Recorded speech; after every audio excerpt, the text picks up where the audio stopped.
кайсы бир жылдары ген план бул толугу менен жашыруу, муну чыгарууга болбойт деген саясат жүрүп келген эле. Анан кийин айтып калышты, жок, анын кайсы бир өтө жашыруун деген жактары макул, жаап коелу. Калганын ачык жарыялабайлыбы, ошондо коомго дагы, бийликке дагы, шаар башчылыгына да мыкты болмок деп. Ген план азыр кандай абалда? Эми ген план бул жанакындай стратегиялык иш кагаздар да, аны дагы жарыя кылып эле көрсөтүп берген, бул дагы өзүнүн немесин терс таасирин да тийгизиш мүмкүн да. Себептен да бул шаарда эми купуя боло турган маселелер да бар. Бирок мен бул менин жеке оюм да, анан мен дагы азыр команда менен иштеп аткан адистердин дагы ою, буну айрым коомдук маселеге тиешелүү нерсени ачыкка чыгарыш керекпиз. Мына мурун купуя деп эле баарын жашырып жабынып, эмнеге келдик? Мына курулбай турган жерлерге үйлөр курулуп атат. Ооба да. Анан кийин мына биз мына Ататүрктө отурабыз, канча деген жери кетип калган. Бул Ататүрк бир эле мисал. Сейл паркта бир эле мисал. А мындай мисалдар абдан көп. Ошонун баарын жашырынып атып, мына аягы эмне келдик? Эртеси күнү биз ушул урматтуу президентибиз Садыр Нуркожоевич жер мунапысын да жарыялаганга муктаж болду. Себептен да ошол купуя болуп атып, салынбай турган жерлерге кызыл сызыкка кирип кеткен, санитардык зонага кирип кеткен канча үйлөр салынып калды, мыйзамсыз. Аларда да күнөө жок да. Убагында ошону баары ачыкка чыгып, мондай, бияка болбойт деп коомчулук да айтып турса, мамлекеттик мекемелер да айтып турса, балким ага жеткирме эмес.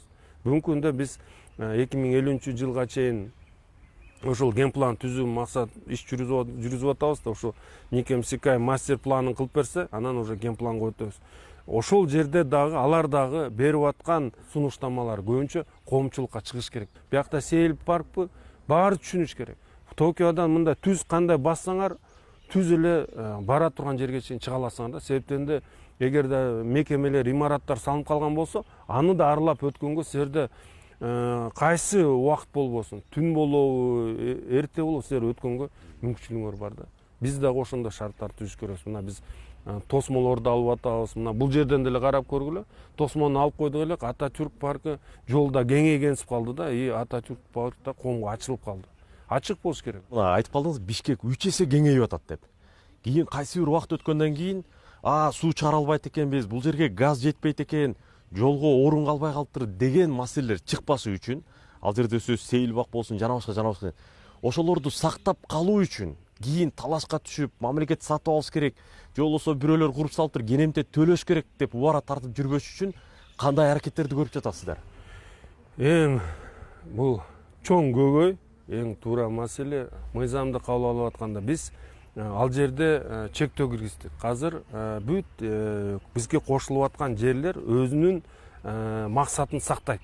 Айыл чарба максатында болсо, айыл чарба максатында колдонулат, башка жерлер ушундай колдонуу маселесин калтырдык. Ген план бекитилгенге чейин. Ага чейин биз бир дагы мындай эмени жол бербейбиз. Башаламандыккачы, башаламан үй салып, башалам каалаган жерине, анда мен өзүм билем, өзүм огороддун ортосуна үй тигем деп туран куруп бергенде болбойт да. Бүт баарына чек коюлат. Ген план бекигенден кийин гана биз анан бүт баарына мүмкүнчүлүк беребиз. Анан ошо менен кошо азыр спекуляция башталды. Мынакей биздин жерлерибизди мамлекет алып алат экен, мен дагы бир жолу кайталап кетейин.